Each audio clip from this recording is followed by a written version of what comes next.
Shalom teman-teman. Aksi puasa pembangunan tahun 2002 mengajak kita merenungkan kondisi hidup dan martabat manusia dalam situasi pandemi saat ini, terutama di bidang pendidikan, kesehatan, bidang perlindungan sosial, dan bidang usaha mikro, dan melakukan tindakan nyata berjalan bersama mereka yang membutuhkan pertolongan, sehingga kita menunjukkan wajah kerahiman Allah untuk semua orang. Dalam renungan APP minggu ini, kita merenungkan peran gereja dalam bidang kesehatan. Karya pelayanan kesehatan adalah wujud nyata dari panggilan dan perutusan gereja untuk mewartakan kerajaan Allah. Ini didasari dari Tuhan Yesus sendiri yang berbelas kasih dan menyembuhkan mereka yang sakit. Di kondisi pandemi, para tenaga kesehatan dan para relawan kesehatan berjuang di garis depan, sering mempertaruhkan nyawa mereka. Mereka senantiasa berpegang teguh pada sumpah yang mereka ucapkan dan juga pada iman dan nilai hakiki yang menjunjung tinggi kehidupan. Kita sebagai bagian dari gereja dipanggil untuk ikut serta memikirkan masa depan karya ini sebagai wujud nyata iman akan Allah yang berbelas kasih kepada mereka yang sakit dan menderita. Mari kita membaca dan belajar dari bacaan kitab suci yang pertama dari Keluaran bab 1 ayat 15-17 berikut ini. Raja Mesir juga memerintahkan kepada bidan-bidan yang menolong perempuan Ibrani, seorang bernama Shifra dan yang lain bernama Puah. Katanya, apabila kamu menolong perempuan Ibrani pada waktu bersalin, kamu harus memperhatikan waktu anak itu lahir. Jika anak laki-laki, kamu harus membunuhnya. Tapi jika anak perempuan, bolehlah ia hidup. Tetapi bidan-bidan itu takut akan Allah dan tidak melakukan seperti yang dikatakan Raja Mesir kepada mereka dan membiarkan bayi-bayi itu hidup.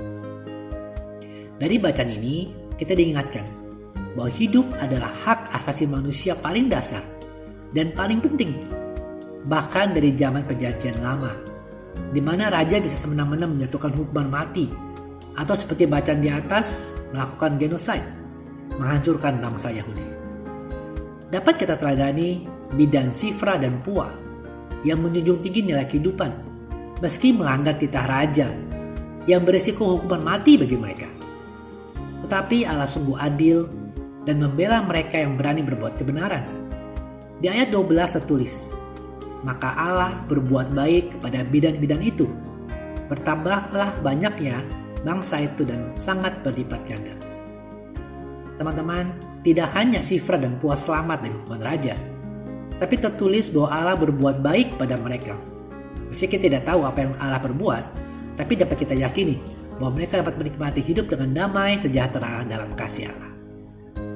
Kemudian kita melanjutkan bacaan Injil dari Markus 2 bab 3-5. Ada orang-orang datang membawa kepadanya seorang lumpuh, digotong oleh 4 orang.